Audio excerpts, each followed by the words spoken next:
Friends السلام علیکم، بسم اللہ الرحمن الرحیم۔ مدینہ منورہ کی ٹھنڈی ہواؤں میں ایک دن سورج غروب ہونے کو تھا۔ مسجد نبوی صلی اللہ علیہ وسلم کے ارد گرد ہلکی روشنی پھیل چکی تھی۔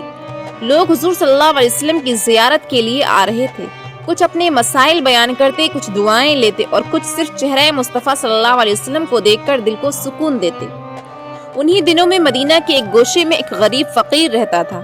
اس کا نام سعید بتایا جاتا ہے۔ زندگی بھر اس نے فقر و فاقہ میں گزاری تھی۔ ہاتھ میں لکڑی کا ایک عصا، بدن پر پیوند لگا کپڑا، چہرے پر غربت کے نشانات اور دل میں اللہ کی محبت۔ دن رات ذکر الہی میں مشغول رہتا، مگر دل کے کسی کونے میں یہ خواہش بھی تھی کہ کبھی نبی آخر الزماں کی زیارت نصیب ہو۔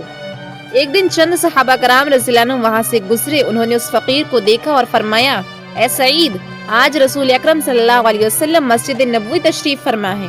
لوگ ان کے دیدار کے لیے آ رہے ہیں، تم بھی چلو۔ تمہارا چہرہ تو اشتیاق سے جل رہا ہے، تم کیوں نہیں جا رہے؟ فقیر کے لب کانپے، آنکھوں میں آنسو آ گئے۔ بولا، میرے آقا صلی اللہ علیہ وسلم کے دربار میں کس منہ سے جاؤں؟ میرے بدن پر میل کپڑے پھٹے پرانے، چہرہ شرمندگی سے جھکا ہوا ہے۔ میں ان کی زیارت کے لائق کہاں؟ میں تو اپنے گناہوں سے نالا ہوں۔ ایک صحابی رضی اللہ عنہ نے نرمی سے کہا، اے بھائی، حضور صلی اللہ علیہ وسلم سے تو سراپا رحمت ہے، وہ تو دشمنوں پر بھی رحم کرتے ہیں۔ تم تو ان کی امتی ہو، وہ تو تمہیں دیکھ کر خوش ہوں گے۔ فقیر نے آہ بھری اور کہا، مجھے ڈر ہے کہ میں ان کے سامنے کھڑا نہ رہ سکوں۔ شرم سے زمین پھٹ جائے، ان کے سامنے جانے کی ہمت میرے اندر نہیں۔ یہ بات جب حضور صلی اللہ علیہ وسلم تک پہنچی تو آپ صلی اللہ علیہ وسلم کے چہرے مبارک پر مسکراہٹ آ گئی۔ آپ صلی اللہ علیہ وسلم نے فرمایا، میرے اصحاب، اس فقیر سے جا کر کہو کہ محمد صلی اللہ علیہ وسلم اسے خود بلاتے ہیں، کیونکہ جو میرے پاس آنے سے جھجکتا ہے دراصل وہ میری محبت میں فنا ہو چکا ہے۔ جب صحابہ رضی اللہ عنہ نے یہ پیغام فقیر کو دیا تو وہ پھوٹ پھوٹ کر رونے لگا۔ ہاتھ آسمان کی طرف اٹھا کر بولا، اللہ، میں تو سوچ بھی نہیں سکتا تھا کہ تیرا محبوب صلی اللہ علیہ وسلم مجھ جیسے گنہگار کو یاد کریں گے۔ وہ لرزتے قدموں سے مسجد کی طرف بڑھا۔ راستے میں لوگ تعجب سے دیکھ رہے تھے کہ یہ بوڑھا فقیر کیسا روشن ہو گیا ہے، جیسے اس کے چہرے سے نور نکل رہا ہو۔ جب وہ مسجد نبوی صلی اللہ علیہ وسلم میں پہنچا تو نبی کریم صلی اللہ علیہ وسلم نے اپنی چمکتی آنکھوں سے اس کی طرف دیکھا اور فرمایا، آؤ میرے بھائی، قریب آؤ۔ اللہ کے بندوں میں کوئی حقیر نہیں ہوتا، جو اللہ سے جڑ جائے وہ سب سے قیمتی بن جاتا ہے۔ فقیر نے زمین پر سجدہ کیا، روتے ہوئے کہا، یا رسول اللہ صلی اللہ علیہ وسلم، میں آپ سے محبت کرتا ہوں، مگر اپنی غربت کی وجہ سے آپ کے سامنے آنے سے ڈرتا تھا۔ مجھے شرم آتی تھی کہ میرے پاس آپ صلی اللہ علیہ وسلم کے در پر پیش کرنے کو کچھ نہیں۔ حضور صلی اللہ علیہ وسلم نے فرمایا، تمہارے پاس سب سے قیمتی چیز ہے محبت۔ محمد کے در پر جو محبت لے کر آتا ہے وہ سب کچھ لے کر آتا ہے۔ اللہ تمہارے لیے دل کو ایمان سے بھر دے۔ آپ صلی اللہ علیہ وسلم نے اپنے دست مبارک سے اس فقیر کے سر پر ہاتھ رکھا۔ اسی لمحے فقیر کی روح میں ایک عجیب سکون اتر آیا، چہرے سے نور جھلکنے لگا۔ حضور صلی اللہ علیہ وسلم نے فرمایا، اے سعید، دنیا کی غربت تمہیں نقصان نہیں دے سکتی، کیونکہ تمہارا دل ایمان سے مالا مال ہے۔ جس کے پاس ایمان ہو وہ سب سے بڑا مالدار ہے۔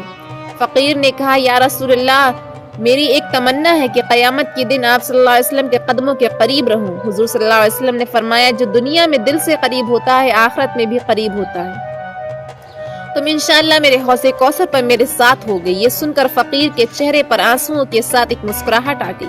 کچھ ہی دنوں بعد وہ فقیر اسی ایمان و محبت کی حالت میں دنیا سے رخصت ہو گیا۔ مدینے کے لوگ کہتے ہیں کہ اس کے چہرے پر موت کے بعد بھی ایک نور اور مسکراہٹ تھی، جیسے کوئی اپنے محبوب سے جا ملا ہو۔ حضور صلی اللہ علیہ وسلم کے در پر امیری یا غریبی نہیں دیکھی جاتی، صرف دل کی نیت دیکھی جاتی ہے۔ جو اپنی کمزوری کے باوجود اللہ اور اس کے رسول سے محبت کرتا ہے وہ اللہ کے نزدیک سب سے زیادہ محترم ہے۔ نبی کریم صلی اللہ علیہ وسلم کے دربار میں انکار کرنے والا بھی جب دل سے بلایا جائے تو قبولیت پاتا ہے۔ کیا آپ نے کبھی سوچا ہے کہ اگر نبی کریم صلی اللہ علیہ وسلم خواب میں آ کر آپ سے کہیں، تیرا وقت قریب ہے، 7 دن بعد تو ہمارے پاس آؤ گے، تو دل کا عالم کیا ہوگا؟ خوشی ہوگی، خوف ہو، یا وہ سکون جو صرف عاشقوں کو ملتا ہے؟ یہی خواب دیکھا ایک غریب فقیر نے، جو دنیا والوں کے نزدیک محتاج تھا مگر اللہ کے نزدیک عاشق رسول تھا۔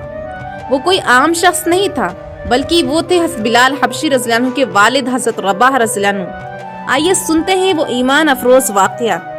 جو بتاتا ہے کہ غریبی میں بھی عشق کا درجہ سب سے بلند ہوتا ہے۔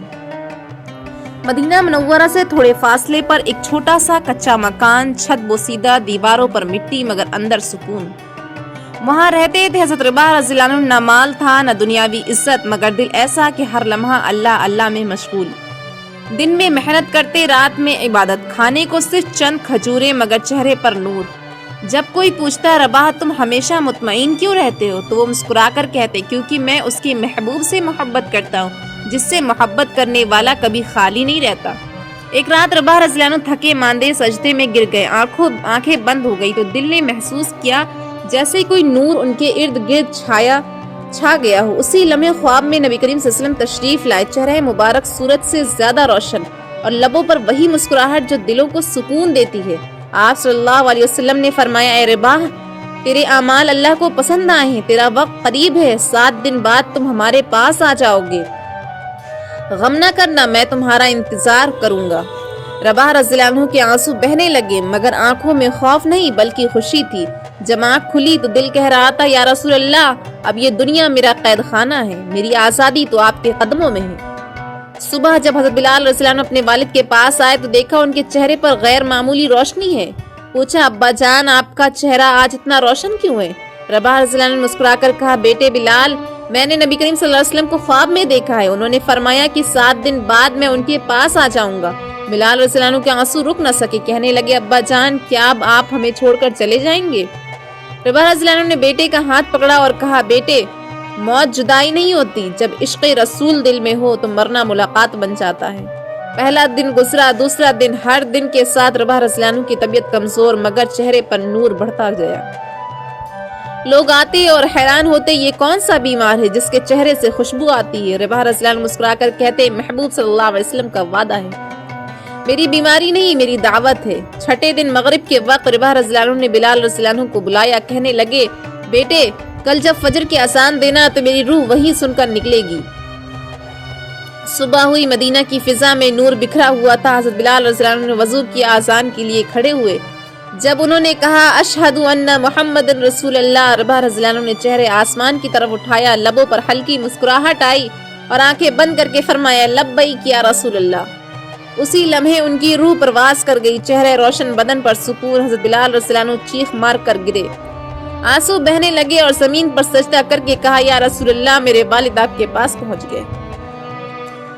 حضرت بلال رضی اللہ عنہ نے خود غسل دیا، خود کفن پہنایا اور جب چہرہ ڈھانپنے لگے تو بولے ابا جان آپ نے ساری زندگی فقر میں گزاری مگر آج اللہ نے آپ کو عزت کے عرش پر بٹھا دیا، آپ کو موت نہیں ملی، آپ کو محبوب صلی اللہ علیہ وسلم نے بلایا ہے۔ مدینہ کی فضاؤں میں سکوت تھا اور زمین پر ایک فقیر کے جانے کا ماتم، مگر آسمان پر خوشی کہ ایک عاشق اپنے محبوب سے جا ملا۔ دوستو ہم اکثر سمجھتے ہیں کہ دولت والے اللہ کے قریب ہیں مگر نہیں، اصل دولت وہ ہے جو دل میں عشق رسول کی صورت میں ہو۔ حضرت بلال رضی اللہ عنہ کے والد فقیر ضرور تھے مگر ان کے نصیب میں وہ عزت تھی جو بادشاہوں کو بھی نہ ملتی، خود نبی صلی اللہ علیہ وسلم کی زیارت اور ان کے در پر بلاوا۔ کاش ہم بھی ایسے عاشق بن سکے جنہیں دنیا نہیں بلکہ آخرت میں نبی کریم صلی اللہ علیہ وسلم کی زیارت نصیب ہو۔ اگر آپ کو ویڈیو پسند آئی تو پلیز لائک اینڈ سبسکرائب کیجیے گا۔ اوکے اللہ حافظ۔